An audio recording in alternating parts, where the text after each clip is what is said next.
It's a big week on the line. You've got bowl eligibility for two teams who you would think should have had no problem getting there, but they both ended up stumbling along the way. Nebraska has a little bit of a drought going on. Wisconsin even in a worse drought over these past 3 weeks, and they've just had a rough month ever since they beat, I think it was Rutgers to start off October.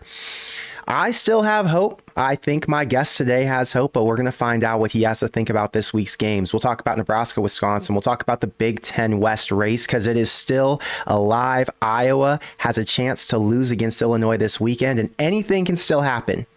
We all have hope that Nebraska can get to a bowl game, but whether or not they do is still to be determined. I'd like to welcome in my guest. He is from his own channel where he talks about the Big Ten. I've had him on here probably 4 times now. He's always great conversation. He's well researched. He is actually, I think, a former Michigan student who decided to take a break and focus on YouTube. Give it up for Sam. What's up, Sam? I'm excited for this week. As a Michigan fan, Jim Harbaugh and Michigan accepting the suspension, I think, is a decent move, so I'm more at peace with the off-field stuff, and I'm ready for Big Ten football. You more excited for the Michigan-Maryland game this week, or are you more excited about some of the other ones on the board?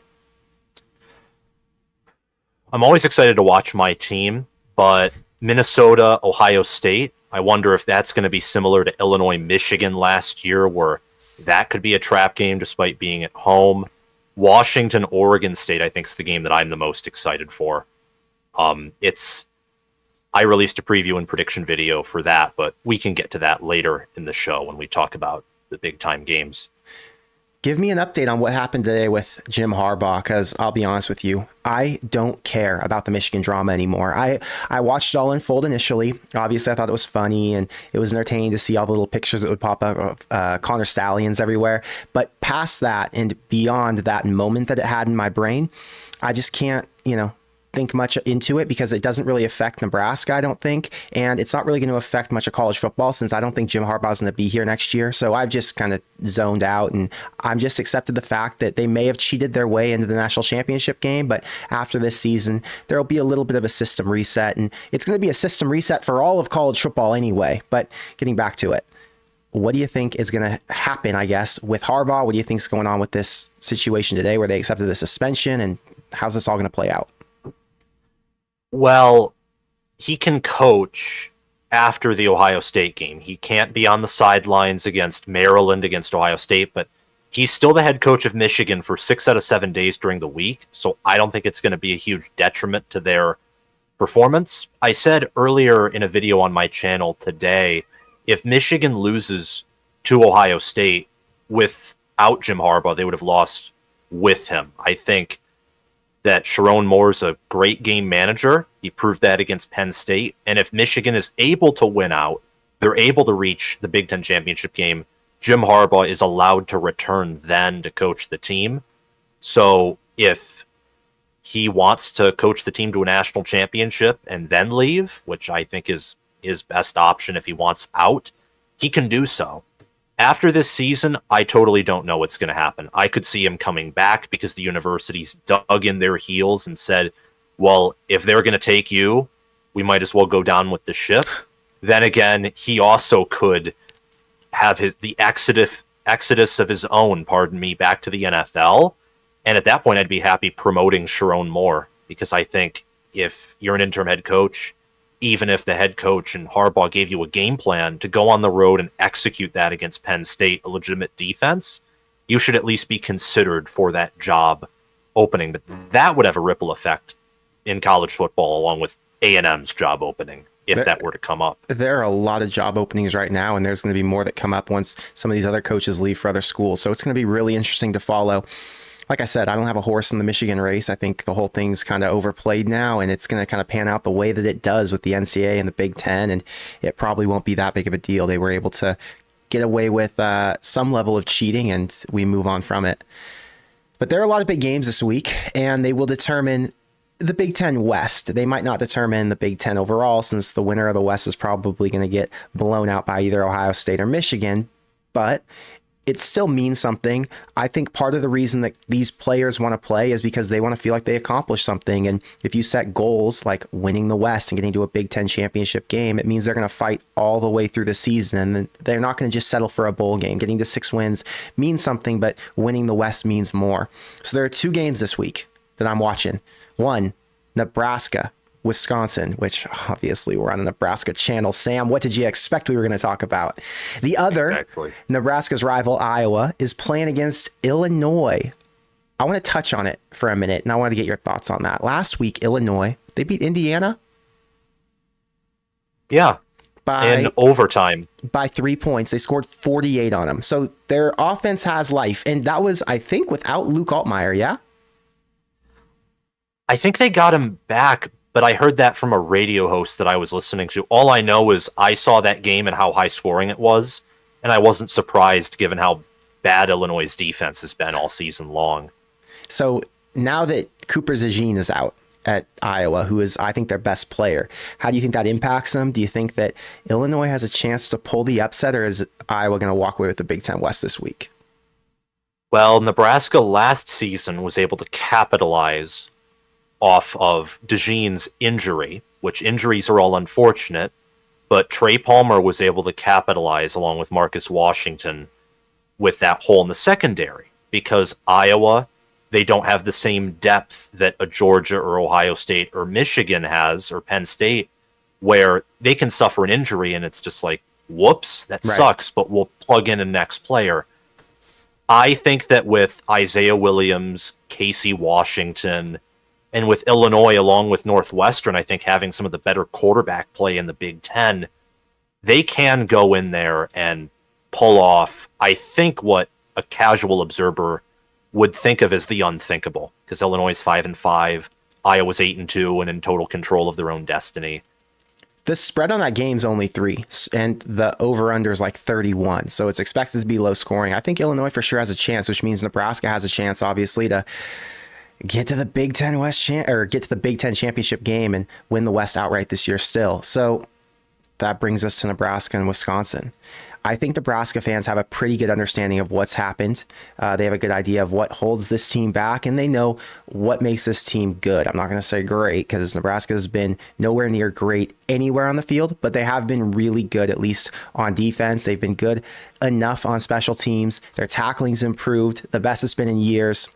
Wisconsin, though, a lot of Nebraska fans have not watched them. And you know how I know they haven't watched Wisconsin? Because I've seen Nebraska fans, or I've had some of them tell me, Wisconsin's good, bro. They run the ball down our throat, bro. Their defense is legit, bro. I'm like, clearly you have not watched Wisconsin, because I took the time out to watch 4 Wisconsin games this year. Not that they were fun to watch, because Wisconsin is garbage.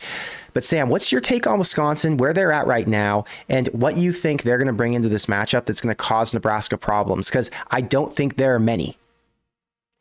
So, Wisconsin, I watched part of their game against Washington State because I cover the Buckeyes along with the Wolverines most extensively. I watched them against Ohio State. I watched them against Iowa. I watched them against Northwestern via the highlight reel.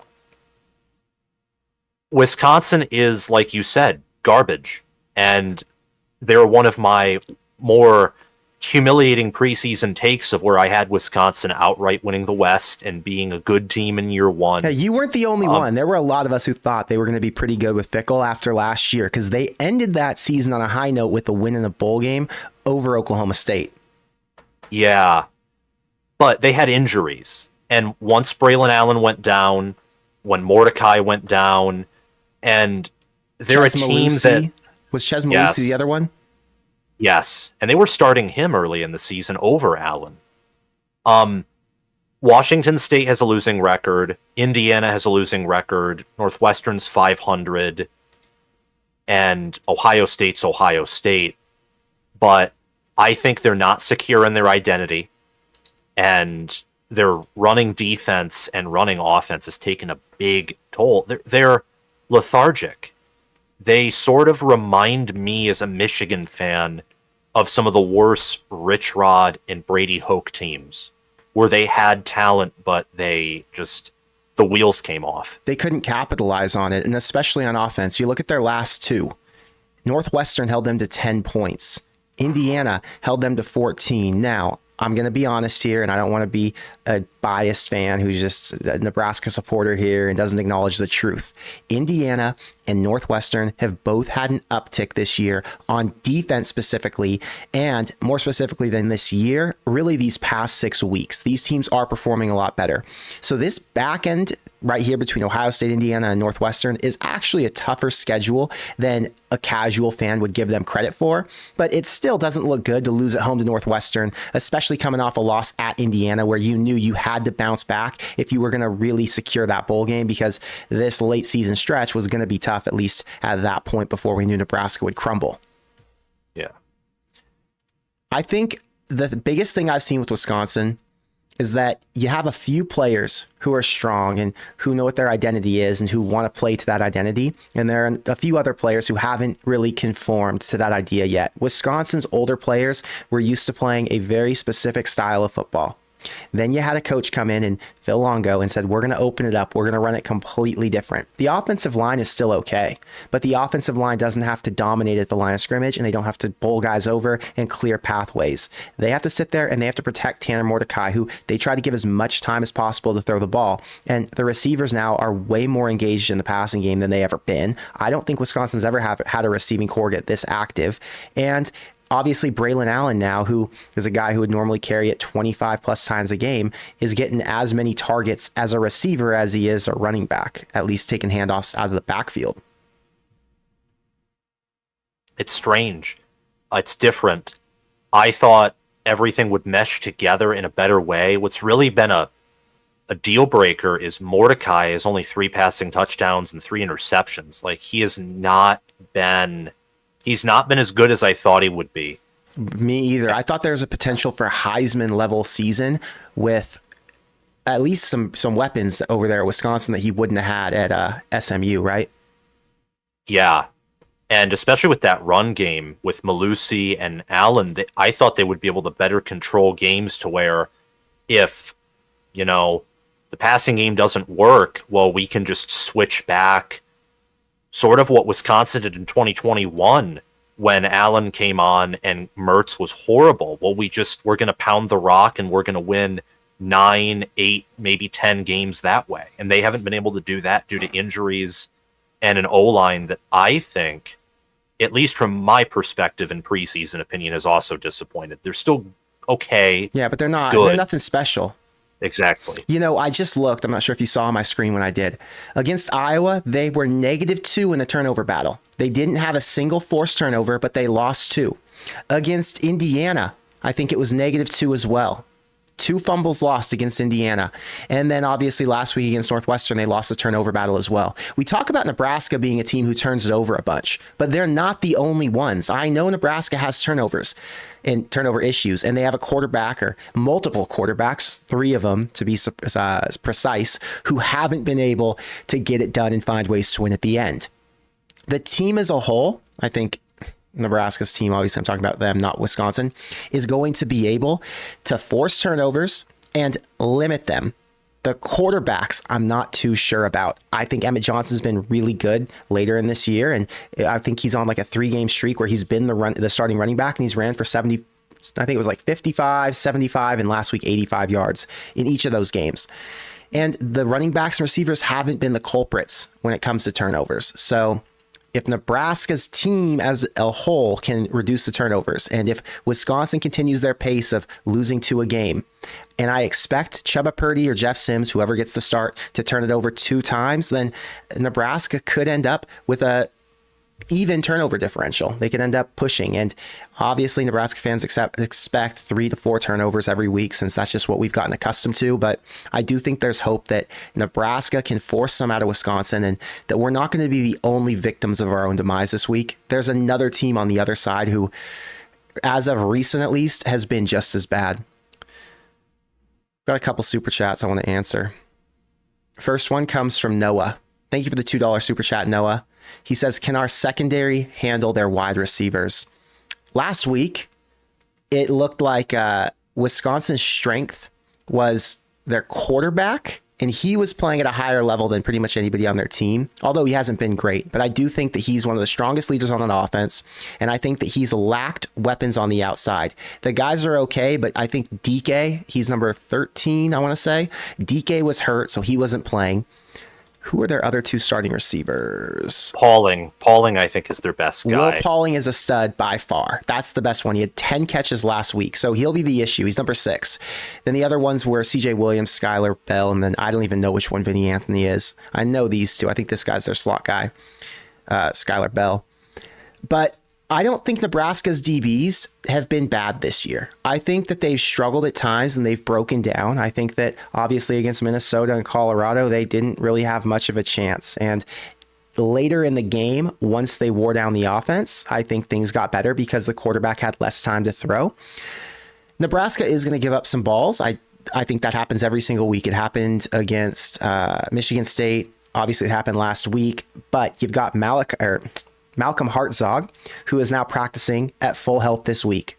The week before, he was not. He came in on Saturday against Maryland. He gave up a couple plays, but it was because he wasn't prepared. He hadn't been in because he was injured, and he bounced back off of that and was, I think, a game-time decision. Quentin Newsom didn't play at all last week. He was injured as well. He'll be back at full strength. So I like Nebraska's matchup with their receivers. They don't have anyone who's a game breaker. Will Pauling, you would argue, is their best guy, but it's not like they have anybody out there who's going to gash Nebraska and really take advantage. I don't think they have anybody who's as good as what Maryland had. Maryland had some serious receivers.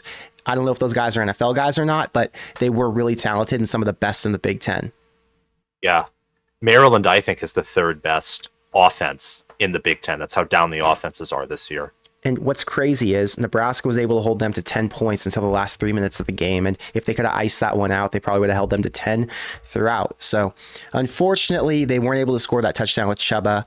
But I do think if they would have scored that touchdown with Chuba and the offense would have gotten it done, Nebraska's defense would have held Maryland, who you just said is the third best offense in the Big Ten, to only 10 points. It says something. It means something. I know people love to tell me, well, hey, Connor, turnovers or not, this team is bad. Okay.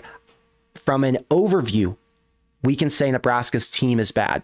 But when you get into the details, and if you're watching Corn Craze, you want to talk about the details. You want to talk about every single position group. You want to talk about the coaching. You want to talk about how the fans are at games.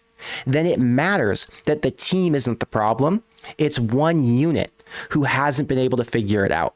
Sam, am I wrong in saying that? Because I get in arguments with people in my DMs sometimes where they tell me, Connor, screw that. Nebraska sucks. The turnovers means Nebraska sucks. Isn't there more to it? There's a whole lot to it. I just pulled up this statistic on my computer because I like to have box scores in front of me. Nebraska's thrown 14 interceptions all season on 204 passing attempts.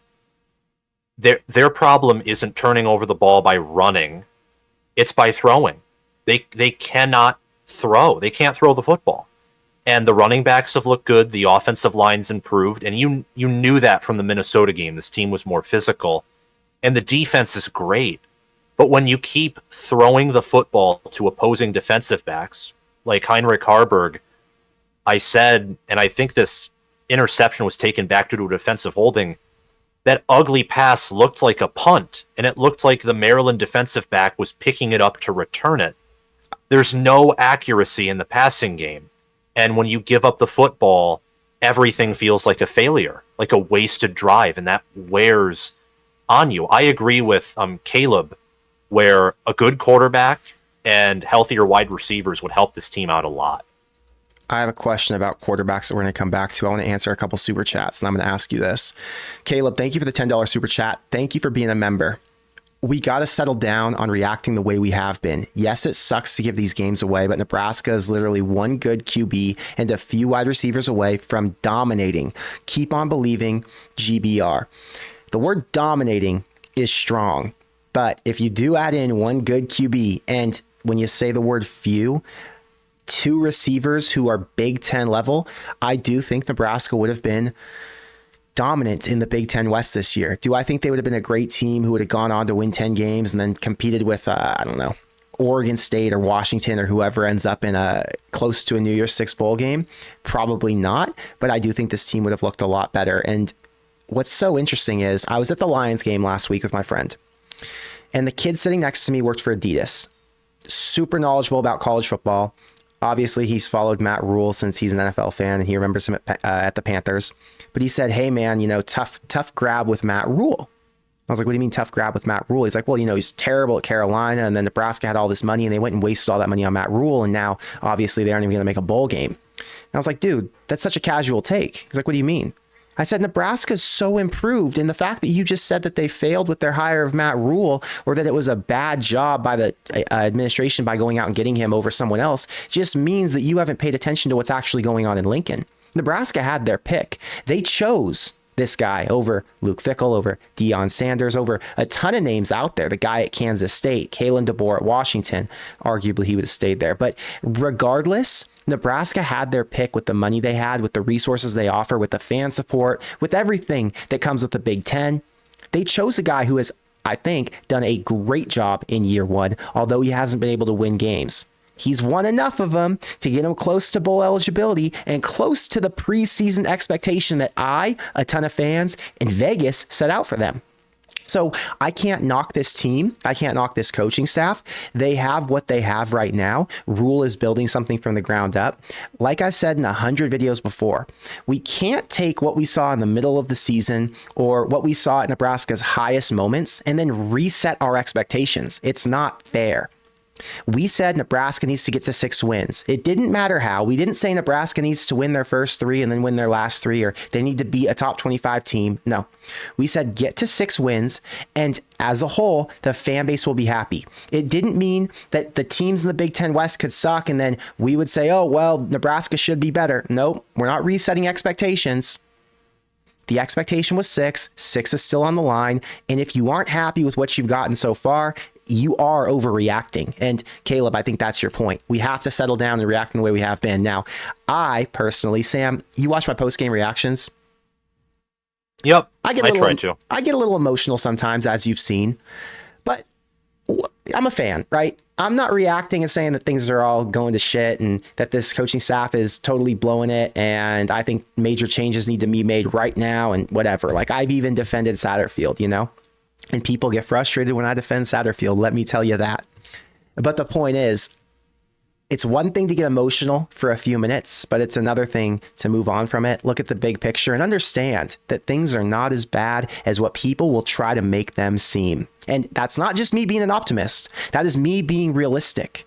You have to look at these things from a giant overview, and then you have to microanalyze what's going on. Don't let yourself get too in your feelings and don't get too tweaked or upset about the little day-to-day that's going on, because obviously there are frustrations. And Sam, am I wrong in saying that this is only a Nebraska issue? I'm assuming every school has their own problems that they're dealing with.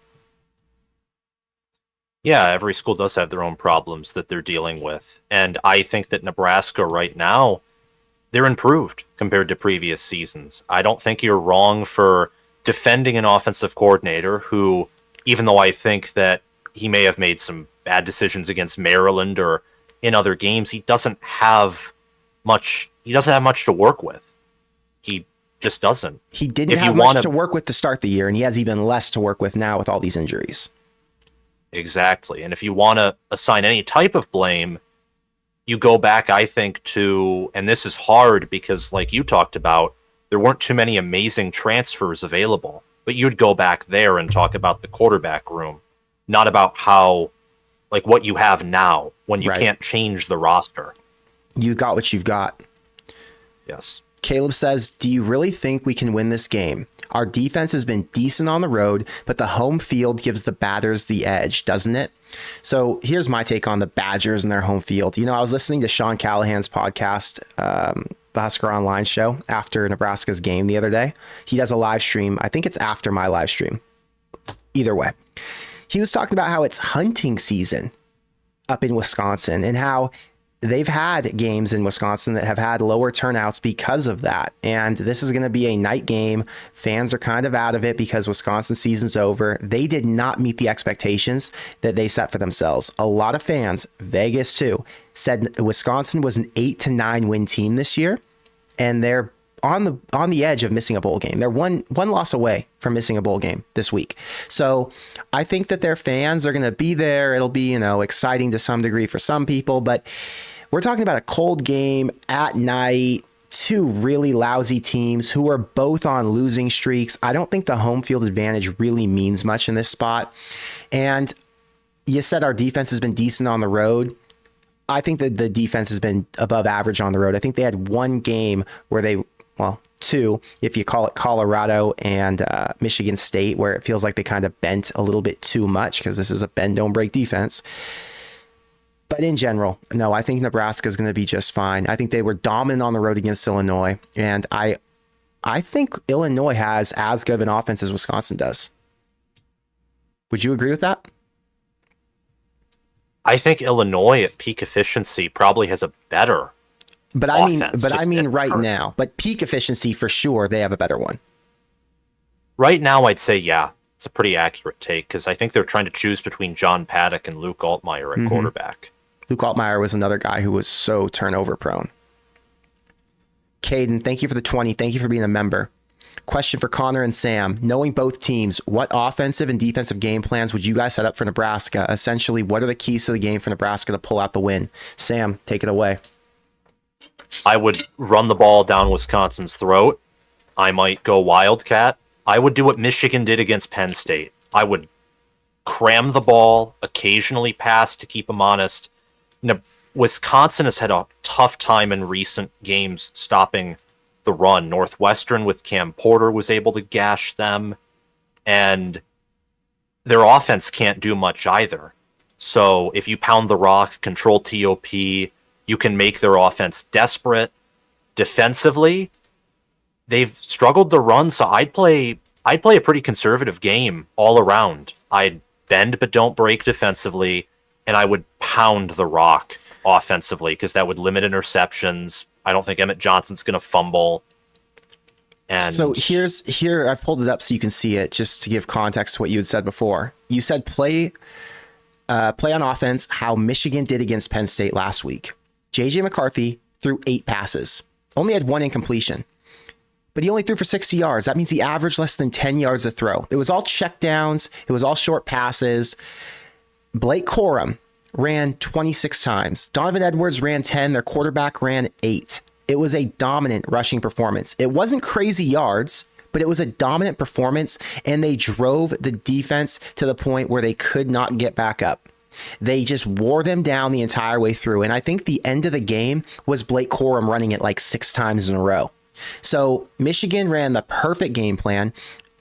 I mean, I would call this perfect for the Big Ten today. I'm not sure how it's going to evolve in the future since you have a lot different teams coming in with different schemes. But as of today, they ran the perfect game plan to win a tough Big Ten game against what? Penn State's a top 5 defense in the country right now. I mean, they couldn't have done it better.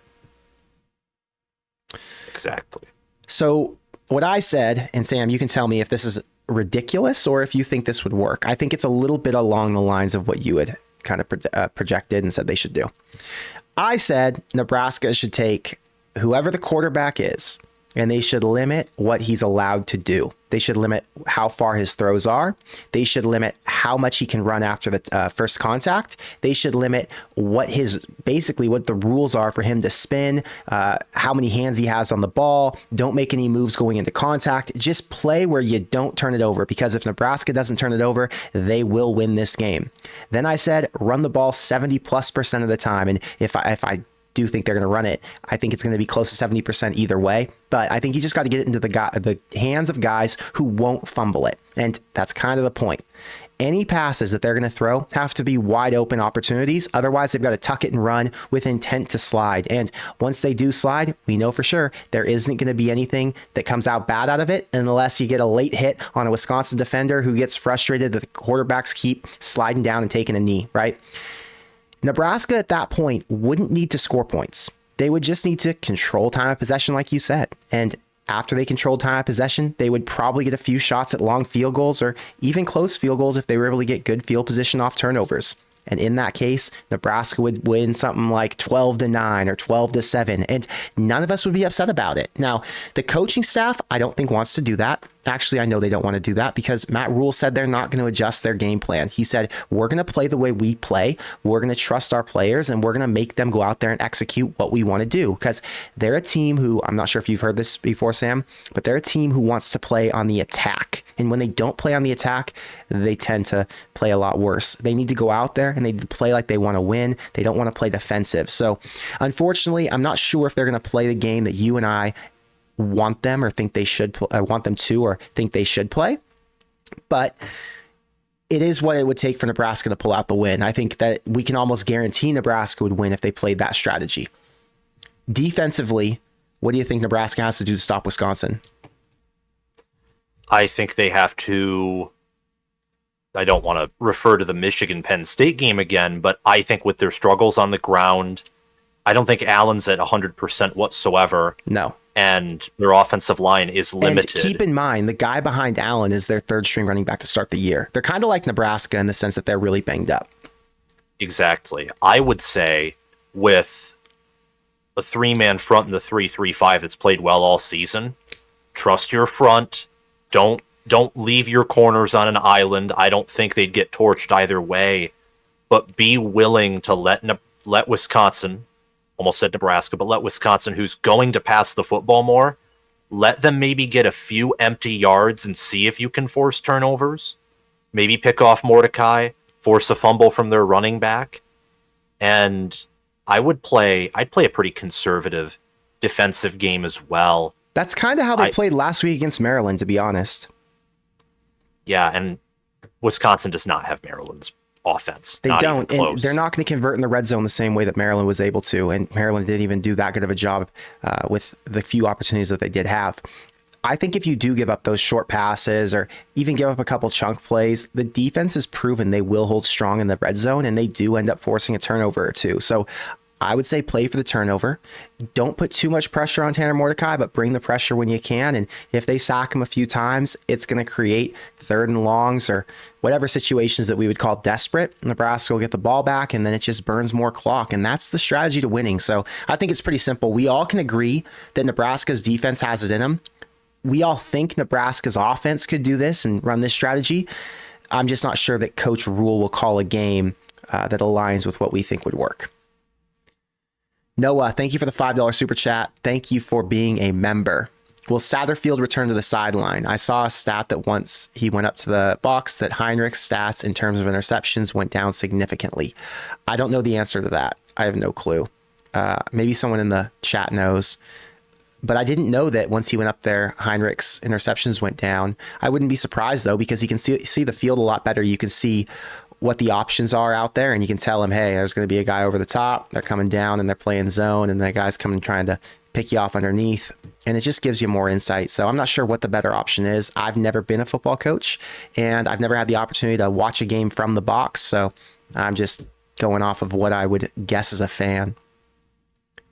Anthony says Nebraska versus Florida in a bowl game this year. I think Nebraska, if they do get to a bowl game, just so we're all on the same page, is going to play against a Pac-12 team, and I think it's going to be in the Las Vegas Bowl. I think if they're going to play in the the Guaranteed Rate Bowl in Phoenix, that they would play against a Big 12 team, like an Oklahoma State kind of team. But yeah, I don't think Nebraska would end up playing an SEC team this year. They'd have to finish off with at least 2 wins to get to something like the Music City Bowl, and I don't think they'll win 2. I think they have a chance at winning 1. Jonathan, thank you for the $5 super chat. I'm predicting this is a 3-point game. The video you post to play like Iowa, it is what we need to do, which is what Sam said. Sam told us that is the strategy, and if they can do some variation of that, I think that is what will work. What do you think, Sam? Do you think this is a 3-point game, or do you think it goes bigger one way? I'd say 3-point game. I think both offenses are inept in their own way, and I think that both defenses are stronger. It really is that simple, I think. If one team runs away with it, I'd be genuinely surprised. That's kind of how I feel too right now. I don't think Nebraska can win games in runaway fashion because they always turn it over. But I'm not sure Wisconsin has enough offense to put real points up on Nebraska's defense. Caleb, thanks for the 10. What are your thoughts on Tanner Mordecai calling out his own teammates on a tweet? From what it sounds like, there is still chemistry and drama inside the Wisconsin locker room. Pause really quick, Sam. I keep hearing myself talk. Are you playing the audio on like a separate device from our stream? I don't think so. No. Okay, it's all good. I just keep hearing an echo. I'm like, what the hell is that? It's getting in my head. Whatever, it doesn't matter. Okay. So what are your thoughts on Tanner Mordecai calling out his own teammates in the tweet? From what it sounds like, there's still chemistry and drama inside the Wisconsin locker room. So did you see the comment post game last week where Tanner Mordecai said he wants to see which players still give a shit? No. So after the game, I don't know what the context was. I think they were asking what kind of the thoughts are on how that game went. And Mordecai essentially said, guys aren't out there playing like they want to win, and we need to find out who does want to win. And he used, more foul language than that. You could tell he was frustrated. He is one of the leaders on their team, and he is a guy who is trying to fight his way back because he was injured for 3 or 4 weeks. And now that he's back, he wants to come in and win a bowl game or get to a bowl game because I think this is his last year in college football. So he has something to play for. My takeaway on that is there is a culture problem at Wisconsin, and I don't think that they have their entire team buying into what Luke Fickell's trying to do. You have to realize Wisconsin is transitioning in the biggest way.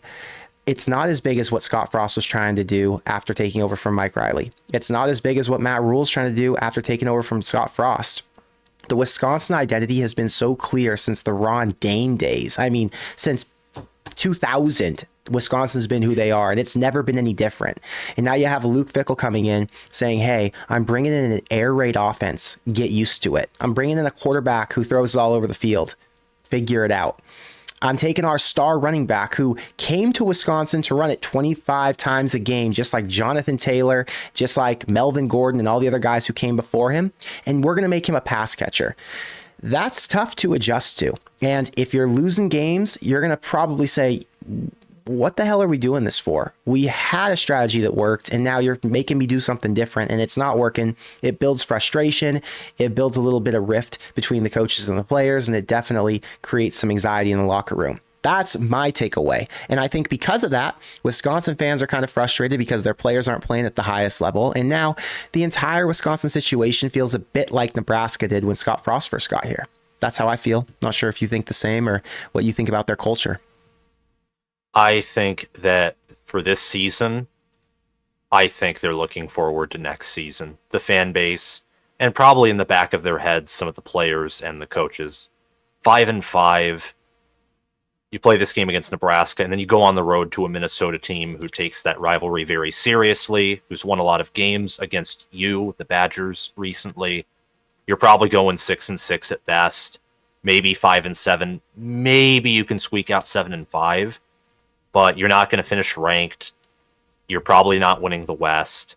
At this point, it's what did we do wrong? We have to figure out how we fell so short of where we thought we could be. I think there's a lot of discomfort if he's calling out his players like that. Yeah, I agree with that. Jackson, thank you for the 20. This was something from last week. The play when Chubba Purdy threw on 3rd and goal, that's a play NFL teams run. And Malachi was confused on the play and stopped on his route. Got to watch it a couple times to see it. So did you watch the Chubba Purdy interception play last week, Sam? It did. I did. It looked forced, but that was just from my perspective. It looked like he wanted to get the touchdown, wasn't going to accept anything else, and he forced it to a defensive back. It looked like he forced it, and he was trying to go over the top of a defensive back who was behind Malachi Coleman. And I think Jackson's point here, which I do agree with, Malachi gave up on the route. I'm not sure if he got confused on what his role was. I'm not sure if he thought that Chubba was trying to throw it to the back pylon to Billy Kemp and he didn't want to get in the way. But it did look like if Malachi would have ran through it, caught the ball, he would have at least gotten to the 1 yard line and probably scored in that situation. And Nebraska obviously would have won the game. There are a lot of issues that Nebraska's facing this year. One of the issues is they're playing guys like Malachi Coleman who probably needed more time to develop, needed more experience, needed more time with the playbook, needed to get one quarterback who they could work with. And instead, this year, they've worked with 3 different guys. Unfortunately, that's a recipe for disaster. And until Nebraska gets some receivers in who have a little bit more experience, who are a little bit more ready to play today, they're going to run into issues like this. And that's okay. This is part of the learning process. It's part of the growth phase. It's part of having a year 1 coaching staff. And next year should be a little bit better, but they're just playing with what they've got right now. And keep in mind, I'm not saying that Malachi's a bad receiver, that he doesn't have a bright future, because I think he does. but he got thrown into the fire really early, and they just haven't been able to get things worked out between him and the quarterbacks, and that's why there haven't been that many opportunities for him to score touchdowns and have many big plays. But it is what it is. You know, we keep moving on. We enjoy what we've got for now. Nintendo says, is Braylon Allen going to be back? I think he is. I think he's back right now. He only played a little bit last week. He played like 6 or 7 plays, or maybe more, but he only had 6 or 7 touches. But I think this week, they're not sure how much of a role he's going to have, but he will have some sort of a role. That's my understanding so far. Michael says, just logged on. Have you already talked about the QB question for this week? So this was my question I wanted to ask you earlier that we're coming back to. There are 3 quarterbacks on Nebraska's team right now, Sam. Heinrich Haarberg, who has a sprained ankle. He's a dual threat quarterback, by the way, if you didn't know. Jeff Sims, who's fully healthy, but he has Jeff Sims, I don't know what you want to call it, his brain, his mentality, his anxiety, whatever's going on inside of his body, because it's not a physical issue with Jeff Sims, it's a mental issue. And then you have Chuba Purdy, who is dealing with a physical issue. He has a groin injury that's going to be operated on in the next couple weeks here. But Chuba Purdy did look good on his one drive that he played last week. And he is the only quarterback who has given Nebraska fans hope, because he's the only quarterback who has not turned it over 50 freaking times this year. So I did a breakdown of who I thought should start this week, and I'll reiterate in a minute, but I wanted to know what you thought. If you have to choose, let's go from the top. Who's your third on the list? Third is the most difficult position because I think 1 is pretty easy. I'm going to say Jeff Sims. I think that Haarberg, even with his sprained ankle, the heart that he plays with and the fact that he isn't as turnover prone on the ground means if you want to run a run heavy attack, maybe you can use him in a more limited way. Sims, I don't trust to throw or to carry the football unless you really boil everything down and limit him to the point where I think he's just handing the football off. It's fair. And 2? That would be Haarberg. Even with a sprained ankle? Yes. I just think that Sims is that turnover prone. And I think against a team like Wisconsin, even though they're limited, I think if you lose the turnover battle to Wisconsin, Fickle, like Rule, is a competent enough head coach to where they'll be able to take advantage of that. You cannot have turnovers. And what's your thought on Chuba? I think he's number 1 because he's able to run the football. He looked like the most accurate passer. He had against Maryland a 70.6 quarterback efficiency rating, and Heinrich Haarberg and Jeff Sims had less than a 10. So that level of difference from a computer standpoint is impressive. And Purdy also, despite the fact that he has that groin injury, is less wear and tear than Haarberg. He's probably less in his own head than those two as well, who've constantly turned it over, who are probably demoralized and not going to be 100% in the head for the rest of the season. I think you roll with Chuba Purdy. I do too. I think my only fear with Chuba is he's the least experienced this season with his receivers, but that doesn't matter because Nebraska's goal should be to run the ball, right? And if he is going to run the ball a lot, that brings up my second question. Is he healthy enough to make it through an entire game when these guys are going to be hitting hard, especially trying to knock a quarterback out because they know that the quarterback situation is bleak? That's the only question that I've got going into this week is how will Chuba perform with that injury? But I think we're all kind of on the same page. We hope he starts. I said something I guess we can call controversial at this point because most people disagree with me. But I said I would rather see Sims play this week than Heinrich Haarberg. I don't trust either of them at all not to throw interceptions. I think they're both equally bad. I think Heinrich in the beginning of the season gave us a spark. He gave us hope that he wasn't going to be as bad, that he would protect the ball a lot more than Jeff Sims would. And then you go back to the last 4 games. Against Purdue, he only threw 11 passes, so he had 0 interceptions. But against Northwestern, he had 2. Against Michigan State, he had 2. Against Maryland, he had 2. That doesn't include all the fumbles he had in those 4 weeks. He is just as bad as Jeff Sims, in my opinion. And Jeff Sims, you know what he brings to the table that Heinrich Haarberg doesn't? Well, number one, he brings a healthy ankle, so he's ready to run. But number two, he has a better arm. It's just the fact. He went in there last week and he threw balls that Heinrich Haarberg can't throw. He threw it more consistently, at least in the mid-range. And Heinrich has shown that he cannot hit anything. He can't hit the side of a barn right now. He's gotten worse as the season's progressed, as teams have learned to adjust to him. I love Heinrich, love the heart he plays with, love that he got Nebraska to where he got them.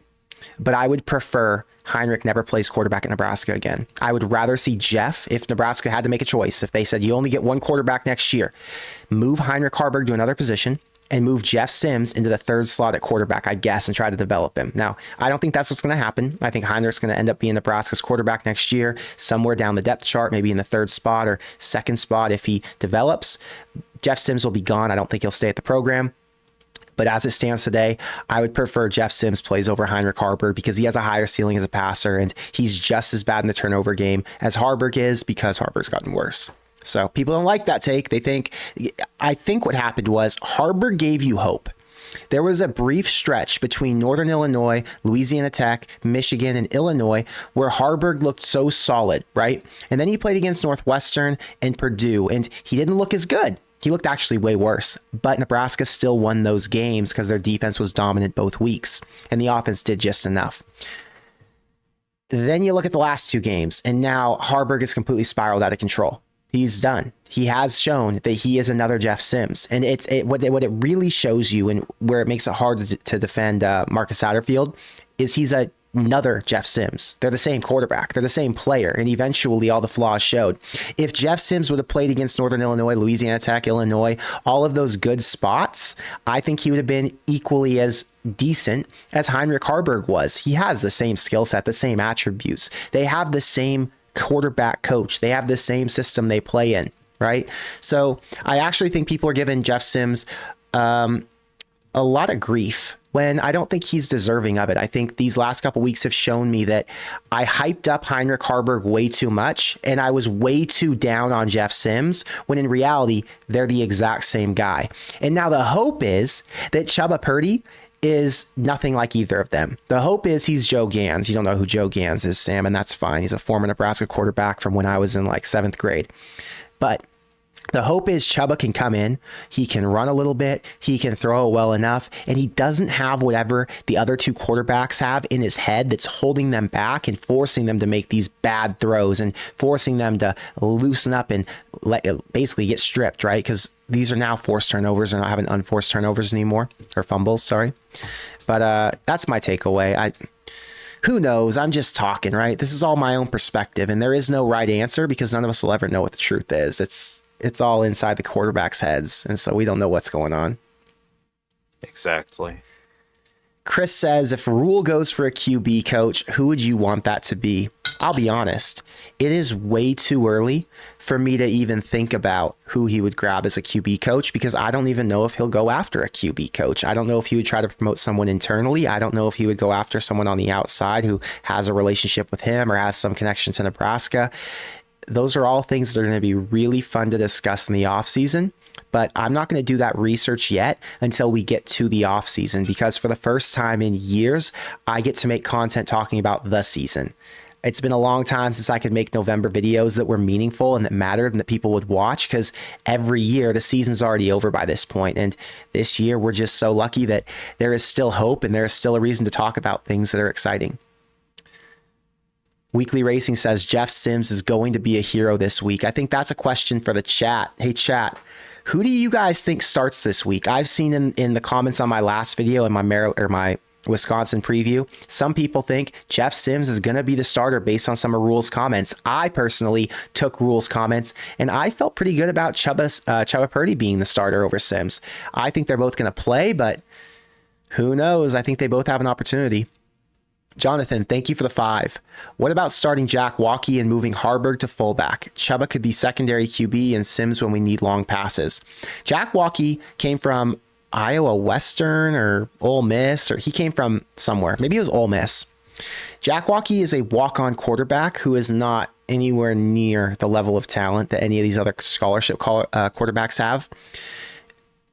I'm assuming, has not played in practice with the first team ever. He may have been a scout team quarterback a couple times, but you don't start quarterbacks that have never been in a situation where these quarterbacks are going into against Wisconsin.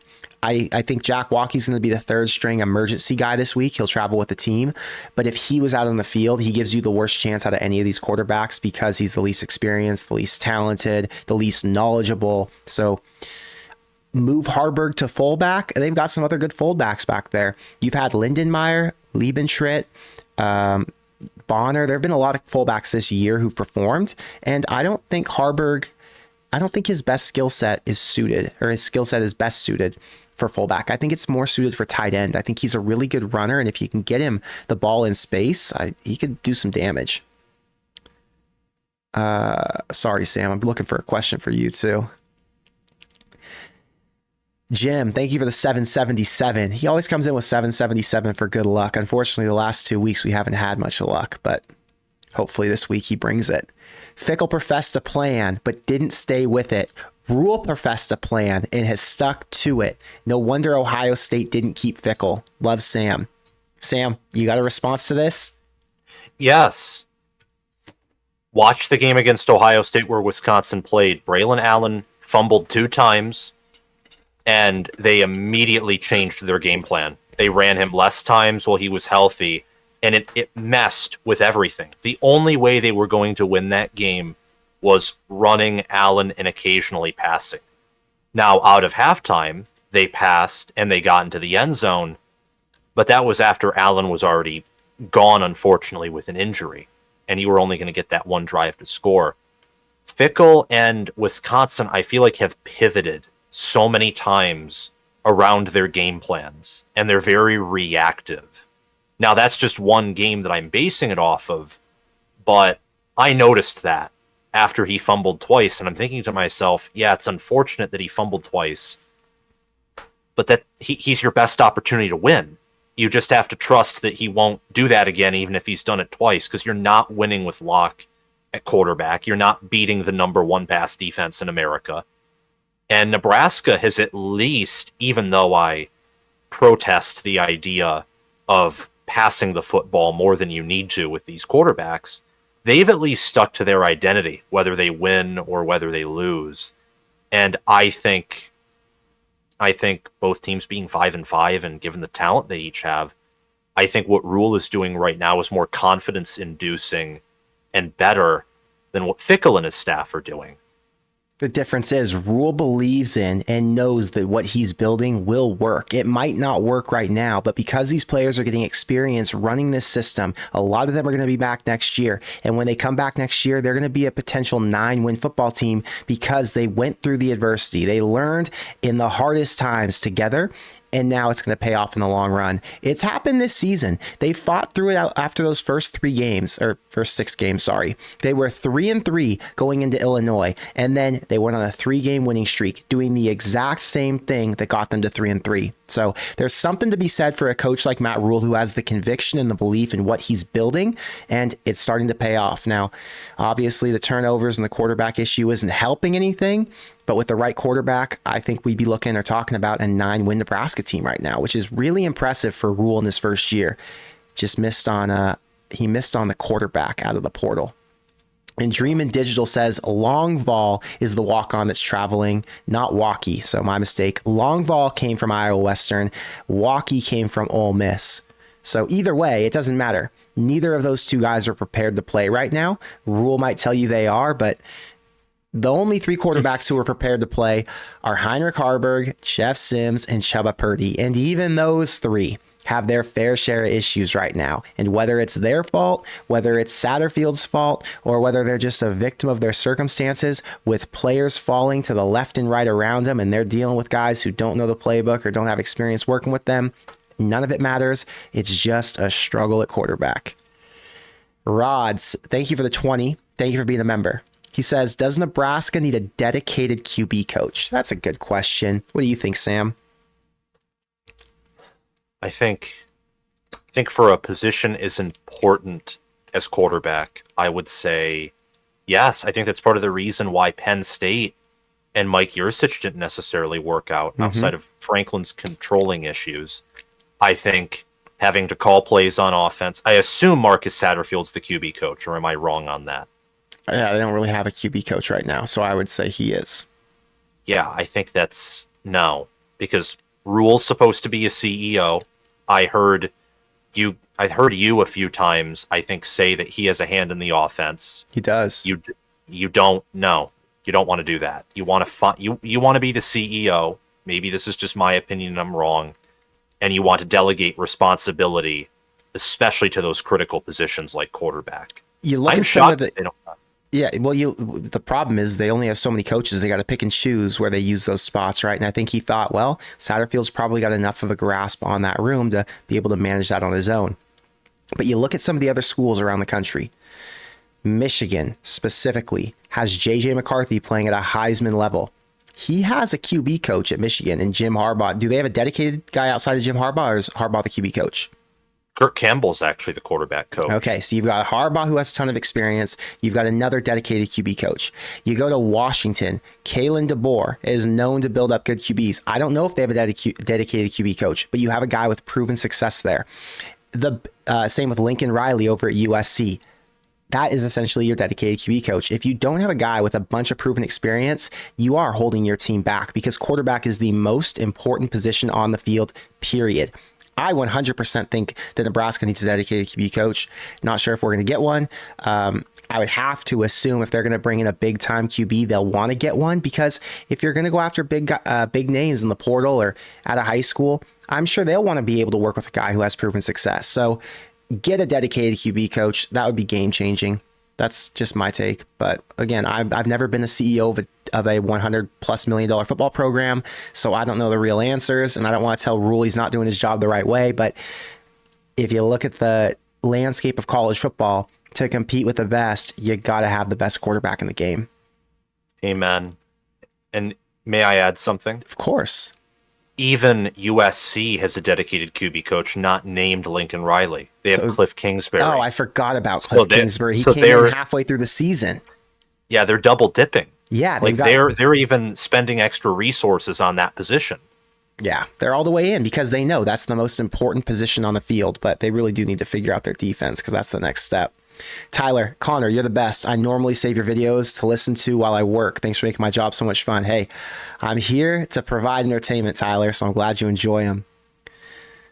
I want to get over here to some picks for this week. Sam, is that cool with you? Absolutely. There's a lot to talk about this week, which makes it so much fun. First, I want to shout out our sponsor, Character Chronicles.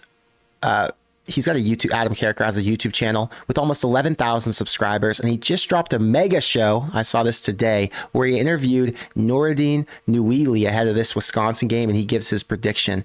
So check that video out if you haven't yet.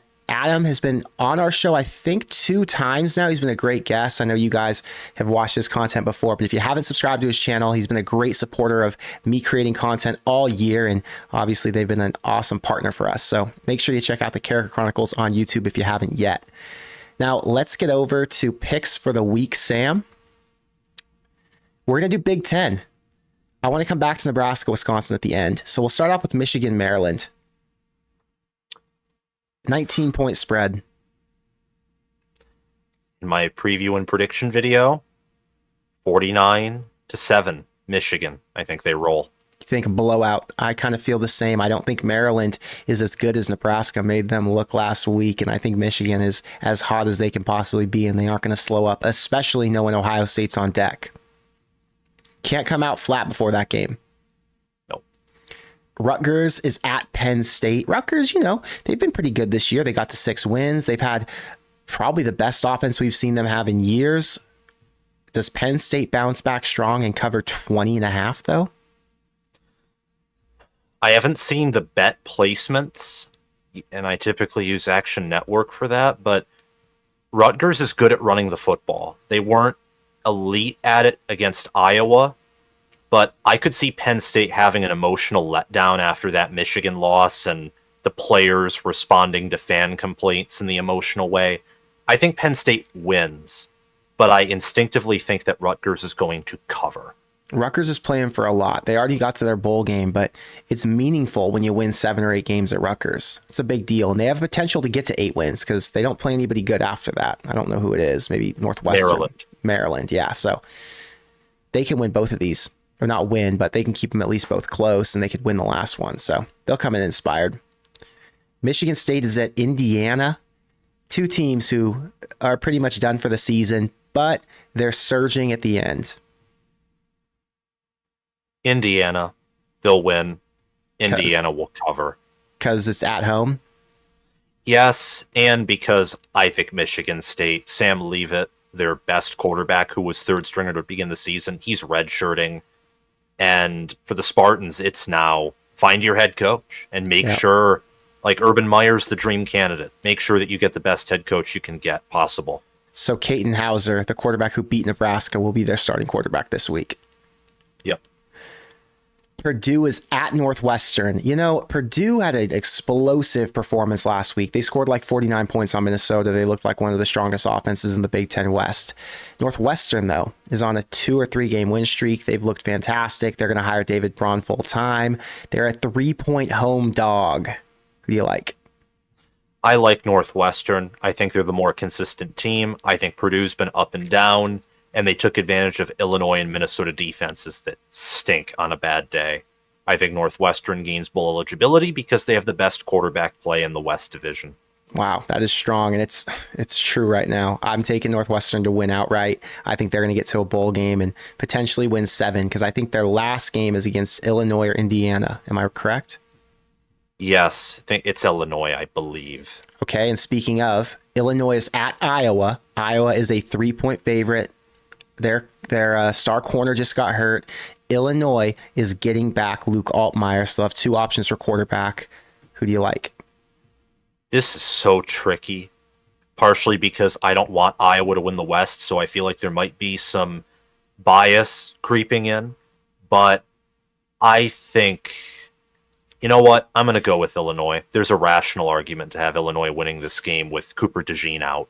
There is 100%. Illinois' offense is coming on hot at the end of the season, and Illinois, I think, has looked better in these last few weeks. So I'm going to take Illinois to win as well. And that's not wishful thinking, although for a Nebraska fan, you want them to win it. Deacon Hill, though, he looked good against a great Rutgers defense. He's improved. Their pass attack has gotten better, and I don't think they're as turnover prone as some of the Nebraska quarterbacks. So Iowa makes me stressed out thinking about next week after Thanksgiving, but we'll talk about that once we get there. The last game is Minnesota plus 27.5 against Ohio State. Does Ohio State just blow them out, or does Minnesota keep it close, or what's the thought here? My thought is close at halftime, and Ohio State pulls away and probably covers, or it's a push if it goes to 28. I think they're in a spot similar to Michigan, Maryland. I think Ohio State doesn't want to have a letdown spot moment, and a lot of these teams do. And to ensure that doesn't happen, they've got to come out there and play their best game. Come and play like they want to blow them out. Jonathan, thank you for the $5 super chat. He says, if the worst happens and we go 5-7, is a bowl game still possible? Predicting 6-6 overall. So my understanding is there are a lot of bowl games out there, and there aren't enough teams to fill them up. So there is a chance that Nebraska could get to a bowl game. But the way it works is there's this academic ranking system, and I think there are like 15 teams ahead of Nebraska right now in that system. And if that's the case, Nebraska is likely a long shot to get to a bowl game if they don't win 6 games. If Nebraska doesn't win 6, they don't even deserve to go to a bowl game, so I don't care. I would prefer they do go no matter what, because it'll only help in the long-term development and the reputation of this program. But they got to win 6 games. That's the way I'm looking at it right now. And that takes us to the Wisconsin-Nebraska prediction, Sam.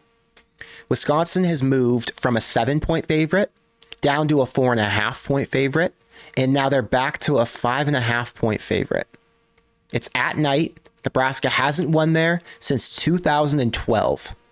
No, Nebraska hasn't won there since 1967 or 66, and Nebraska hasn't beaten them since 2012. Streaks are meant to be broken, and if Wisconsin was healthier, even with their previous losses, I'd take them to win. But they're not healthy, and their losses have been more humiliating, somehow, than Nebraska's. So I've predicted Nebraska to win the past 2 games, and I've been wrong. I think they have one more win in them. And I think if they run the ball and they stick to that game plan and they don't pivot like Wisconsin has, I think they win. Give me Nebraska.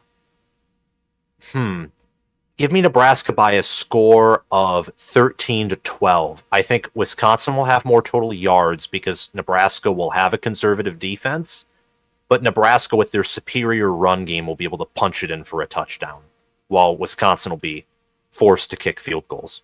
It's so weird to think Wisconsin is the inferior run team this week, but it's true.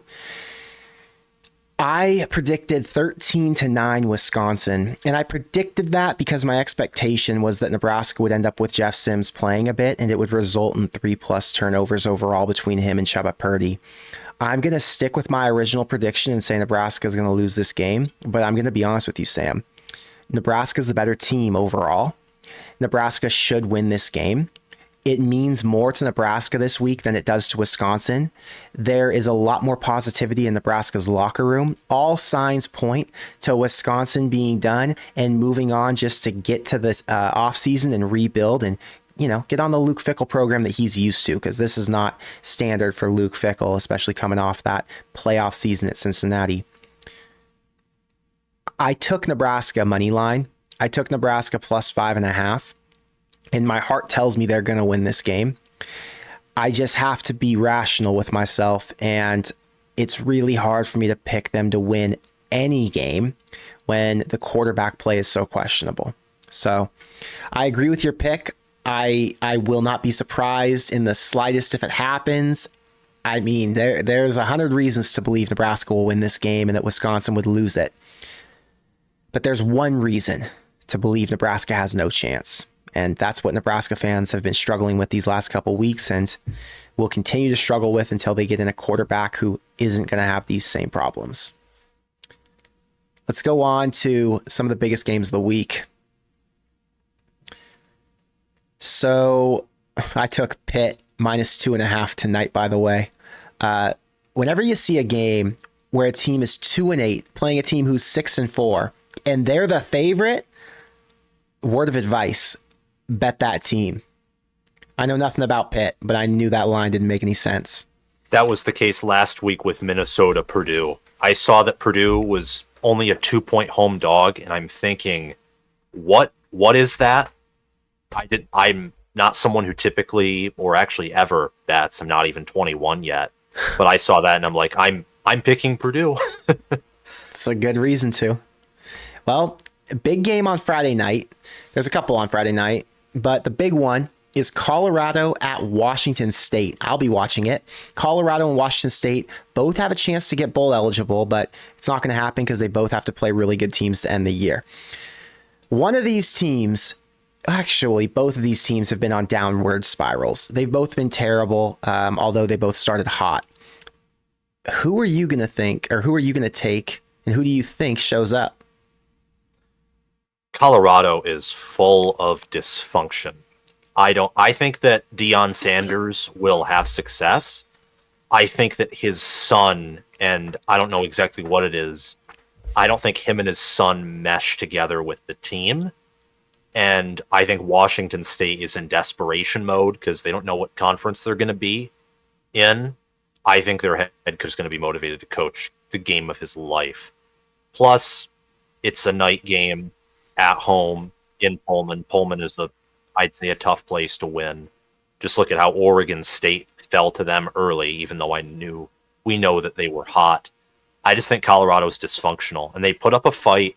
They played Arizona close. They nearly came back against USC, but I'd put my faith with Washington State. All right, I'm going to tell you what the deal is with Colorado.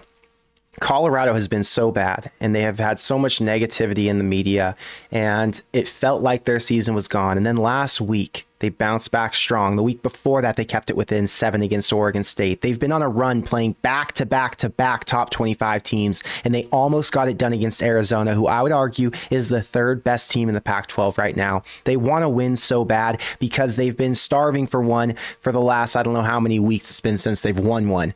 They are embarrassed. They are pissed off. Washington State is the perfect team to take advantage of. I'm taking Colorado money line. I think Colorado wins by 10 plus. I think Washington State is a joke in the Pac-12. They started off really good with a win over Wisconsin that looks a lot worse today than it did back in September. I think Colorado finally gets back and gets to 5 wins, but they're going to lose their 7th game against Utah the week after, and they won't make a bowl game. We'll see what happens, though, Sam. Anything can happen. I can promise you that. I had a super chat. Oh, Conservative Husker, he agrees with me. He says Colorado by 14 plus, and I hate Colorado. I agree with you. I think that's going to happen. And Corey says, bad bet, Connor. Nebraska is going to put it together this week. Well, I took Nebraska plus 5.5, and I took Nebraska money line. So I'm not sure that that's too bad of a bet if they put it together this week. Let's see here. Big game. Louisville is at Miami. You know why this game's so big, Sam? Because if Louisville loses, isn't there a path for UNC to make it if they win out? Something like that. There's a path for Louisville not to make the ACC championship, is what I'm referring to. So Louisville goes on the road to Miami. Miami is the favorite by 1 point against Louisville, who's the number 10 team in the country, who has played a lot better than Miami and a lot more consistent than Miami this year. I am slamming Miami. Miami will win this game. How are you feeling? What are you thinking about it?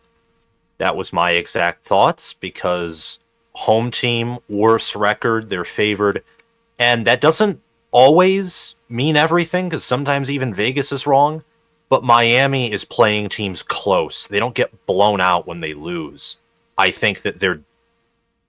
And Louisville, too, they're hot and they're cold. They're not like this extremely dominant team. They're not like Alabama or Georgia rolling into town. I think Miami will pull it off. But if Louisville wins, it's Jeff Brom. I wouldn't be surprised. Yeah, Louisville has more talent. Louisville has been, I don't want to say more consistent, but they've been more consistent in the fact that they've won more games. However, they have played a really weak schedule, and they've had the privilege of that. Miami has played some really tough ones, and Miami's just got so many damn issues, and they have not figured it out, which is so interesting because Louisville figured out in their first year. Mottzilla says, will we see Luke Longval at QB for Nebraska this weekend? No, we will not. If Nebraska put out Luke Longval, that turnover issue would get even worse. I'm sure they wouldn't even let him throw a pass. Luke Longville will be on the bench for Nebraska, and in an emergency situation, he will come in. But I think Nebraska goes Wildcat before they put him on the field this week. Next game is going to be, I already did the Big Ten. This is a really good slate if you're betting on football this week, let me tell you. I'm betting on like 15 games. Wow. Utah is at Arizona. Arizona -1. Difficult because I love Kyle Whittingham, but Arizona has been the hotter team. They have the much better quarterback, the much better offense, and Utah's banged up. So I would lean Arizona. And Arizona's coming off a game where they almost lost to Colorado. They had to kick a game-winning field goal to finish that one off in Boulder. So I think they got their stress test last week, and now they're going to recognize and realize they've got to show up and play a little bit better if they want to get up to 8 or 9 wins this year. Arizona has been an incredible story, and honestly, their coach is going to be a name who comes up for bigger jobs because Arizona's a no-name school, and he just figured it out with some true freshman quarterback in there, I believe. And yeah, they've been super successful so far. The game I will be at, Georgia is at Tennessee. I have to be up tomorrow at 5:45 in the morning to go and get on a flight. I fly to Dallas and then I fly to Knoxville. So it's a long trip to get there. 2 flights, but I'm excited. I've never been to Knoxville. I have been to the SEC. I've been to a few different games for SEC teams, but this will be a special one because Georgia's the number 1 team in the country playing a number 18 Tennessee who isn't as good as they were last year, but still has a solid defense. What are you thinking here? Georgia wins. Georgia definitely covers. I want Tennessee to win because I just do. I'm not a fan of any team winning the national title except my own, Michigan. But Georgia's too good. If Tennessee plays them close, my theory about Georgia being, whether it's overrated or being inconsistent, will be confirmed. I don't think that Tennessee has any business playing this team close. They got blown out by Mizzou. They lost to Florida, and they choked a game against Alabama where if Tennessee was a legitimate team, 13-point lead and a half, all the momentum, you at least hold on and put up a fight.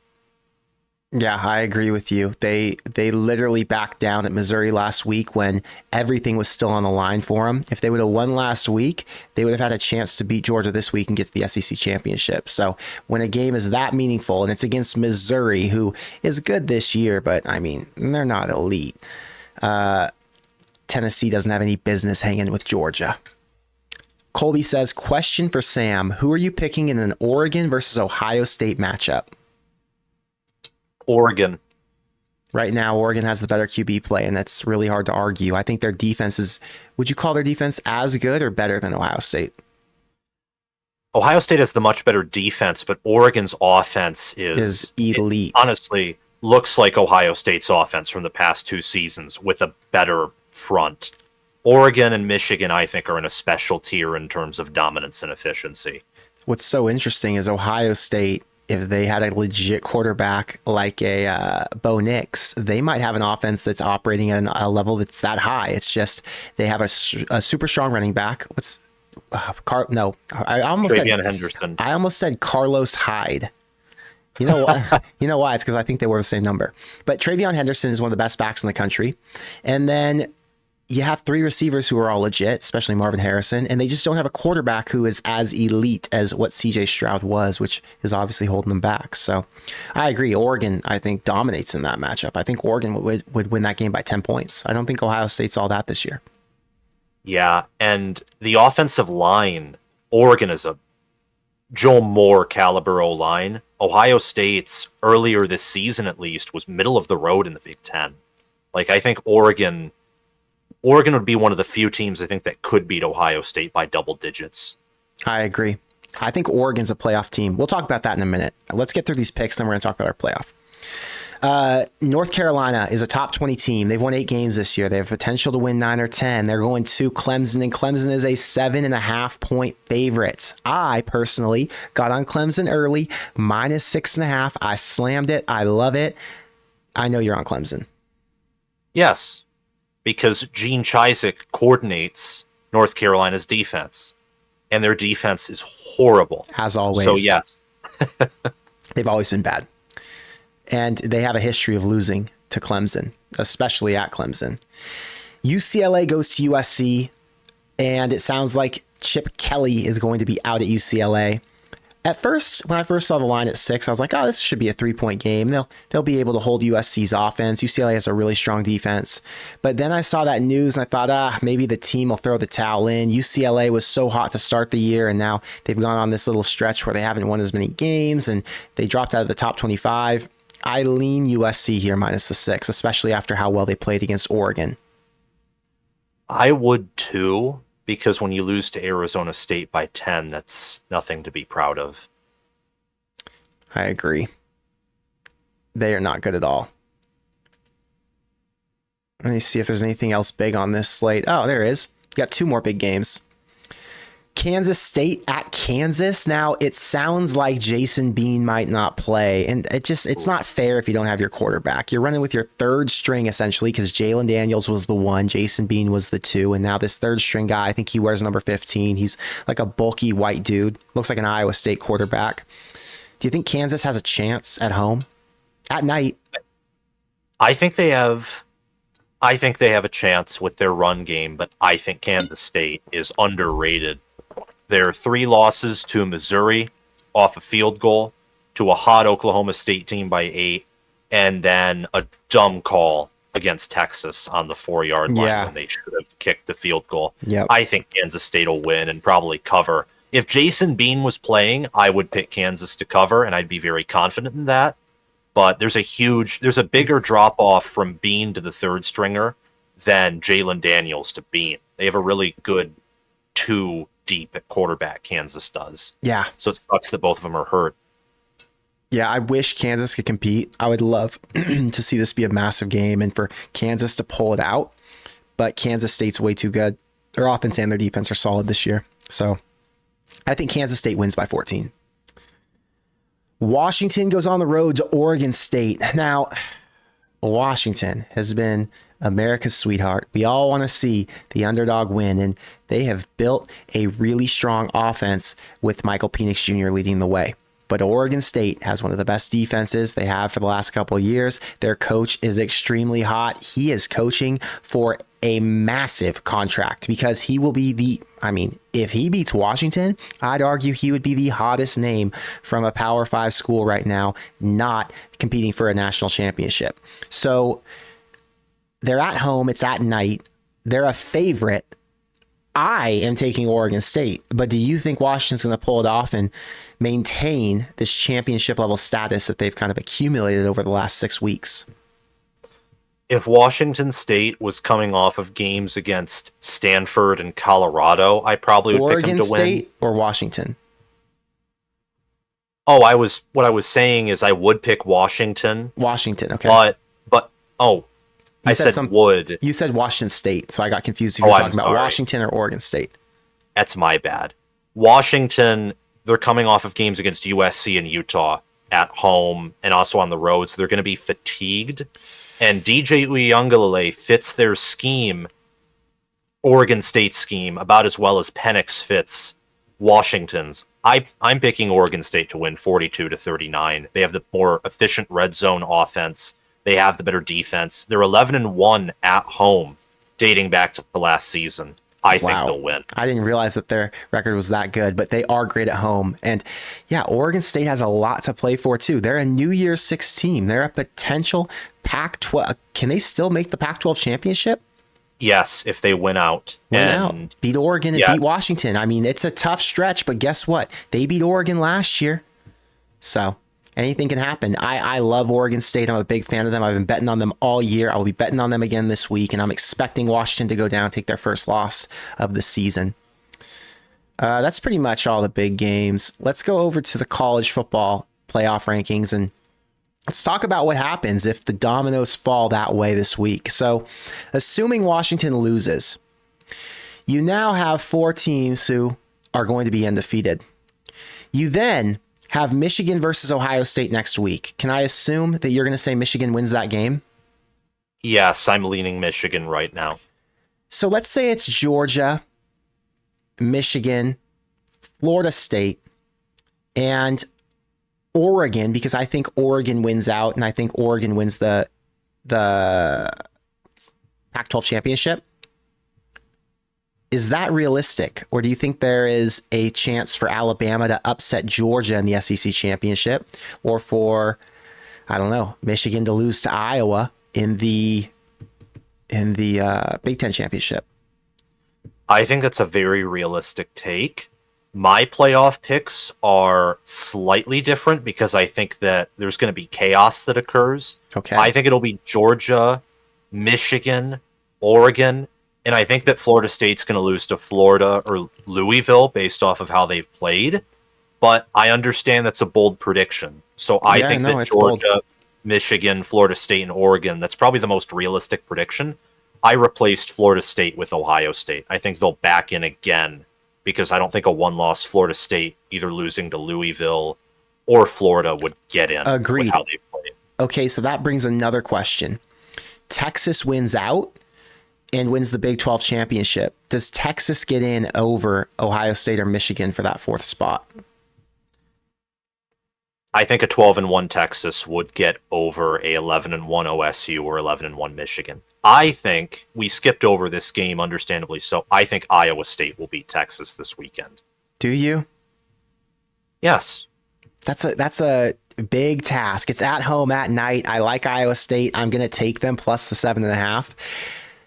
But man, that's a tall task to beat Texas when they have playoff in their sights. I mean, it is legit an opportunity right now if they win out that they can get there. Oh, absolutely. Especially since they're ranked ahead of Bama and have that head-to-head win. The head-to-head win over Bama is massive, assuming Bama wins out and then loses the SEC championship to Georgia. Yes. And I think that Texas, I watched their game against TCU briefly, against Kansas State, against Houston, they cannot help themselves but fall apart in the second half. Like, it's become their identity now to let teams creep back in and hang around, and that doesn't sit right with me. You're not going to win a playoff game doing that. The reality is there is going to be some chaos in college football always. And like we said, Washington's probably going to lose this week. Oregon State very well could upset Oregon next week. There is going to be some craziness that happens. So predicting it isn't something far off. It's just predicting which one it is going to be. And yeah, I wouldn't be surprised if it was Texas losing to Iowa State this week. I hope it does happen. I love the chaos. So I'm excited to see whatever happens. But it's been an hour and a half. We've talked about a ton. Is there anything that we didn't cover that you wanted to? Pre-show we talked a little bit about Texas A&M and Michigan State jobs. If you want to do that, what do you think about that Michigan State job? Who are your kind of hot board candidates to take that? The only candidate who could immediately fix Michigan State and get them competitive in 1 year's Urban Meyer, but that's a dream candidate. Not going to happen. Probably isn't realistic. I think that Kalen DeBoer, Chris Kleiman, Lance Leipold, and Marcus Freeman and Brent Pry could be names to go after. Marcus Freeman? Notre Dame's only paying him $5 million a year. Michigan State could double his salary. Notre Dame is very cheap. They turned down Andy Ludwig from Utah because they didn't want to pay him. They're cheap. Wow. Wouldn't that be an epic move to just steal away a Blue Bloods head coach? It would. Do you think Marcus Freeman's a more attractive option than a lot of the coaches out there? I mean, could Michigan State get... I actually would argue that Jonathan Smith at Oregon State might be above the Michigan State job. I could see that. And he also hasn't crossed the Rocky Mountains, which I've heard a lot of State fans say. So he doesn't have Big Ten familiarity. And he's an OSU Beaver alum, so he probably wants to stay there. You think Jonathan Smith would stay at Oregon State? There's a possibility of that. But if he got enough money, I think he's bouncing. I think if he got a job like Florida, for example, he's got to take it. It's an SEC versus I don't even know what conference Oregon State's going to play in. Yeah, if I was a Michigan fan, well, I am, but if Jim Harbaugh leaves and Jonathan Smith became my head coach, I'd be jumping up and down. He's that good. I agree with that too. I think Jonathan Smith back-to-back years, getting his team to 10 wins, potential for 11. I mean, that's a bold statement. His defenses have been awesome. When you go into Oregon State and do what he's done, it means something. Mike Riley was there for years and he never had that program humming the way that Jonathan Smith does right now. And he's done it relatively quickly. It's only taken him 5 years. I think he's in year 6 right now. And 2 or 3 years back, they were already competing at a high level. So I agree with that statement. A lot of Michigan fans would appreciate a coach who's got that hard Midwest mentality that I think Jonathan Smith brings to the table, and he would have been the perfect candidate for Nebraska as well if they wouldn't have gotten Matt Rule. I agree with that totally. Who's an off-the-wall candidate for a big name job like Texas A&M? Off the wall. Someone who could leave their school. Someone who could leave their school? Yeah, like Texas A&M is going to go after a big name, right? They're going to get someone like an Urban Meyer or a Lincoln Riley level who left USC or a Brian Kelly from LSU. None of those are names I think that'll end up at Texas A&M. But my point is, who's a candidate who would be like, wow, they just poached him from another school who is doing really well? You know who one I think about right now? Is it the one that I'm thinking of? I don't know. You go first. This is a very risky one, and I don't think it'll happen, but maybe the unthinkable. What if Ryan Day loses to Michigan again, and he wants to restart? I never thought of that. Wow. That would be interesting. It would be I don't want to call it a lateral move, but it would be a similar spot because you're in the SEC. You're not the dominant team in the SEC, obviously, like you were in the Big Ten, but you have the resources, you have the recruiting ability. That would be interesting. I would love to see it. It would open up a lot of questions over there at Ohio State. Like, wow, you just lost Ryan Day. Who is going to go back and coach there? The name I was thinking of actually was Mike Norvell. Oh, what if Florida State wins out and Florida State ends up in the national championship game and he is now the hottest coach in the country? Does he stay at Florida State? Does Florida State, an ACC team, have the same ability to retain coaches as an SEC or a Big Ten team would? There's a lot of value going to these bigger conferences, right? Especially with the ACC's grant of rights that holds them back with TV revenue. So I don't know, man. There's going to be some interesting conversations to be had. I don't know if we're going to see a Lincoln Riley level coaching hire that shakes up college football this year. But if there was ever a year to have it happen, it's a year when you have a school with as much money as Texas A&M has and who's as down bad and frustrated as they are, because they want to make sure they get the right guy this time around. They cannot take any risks because they lost $75 million on Jimbo Fisher and 5 years of trying to get that program right. Absolutely. Evan, thanks for being a member. Thank you for the 10. He says, any thoughts about losing Tony White to San Diego State? He has a history there, and Hoke just retired. Great stream, by the way.